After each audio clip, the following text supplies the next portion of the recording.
Հարգելի հայրենակիցներ, հարգելի ԶԼՄ ներկայացուցիչներ, այս պայդրությամբ իրավիճակն այսպիսին է, դեռ ունենք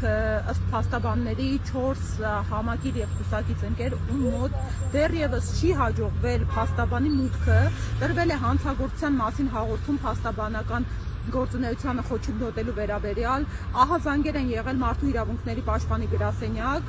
որի հետքերով ըստ էության դեռևս լուծում չկա կամ արձագանք չկա, այսինքն առավոտվա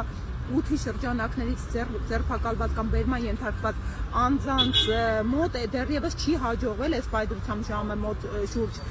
18:00-ն է մոտենում, չի հաջողվել մուտք փորձի փաստաբանը։ Սա ակնհայտ մարդու իրավունքների խախտում է, սա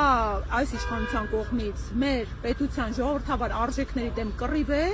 ու հենց այս դեպի ավտորիտարիզմ ճանապարհի փոփոխությանն է միտված մարդկանց փոփոխության պահանջը։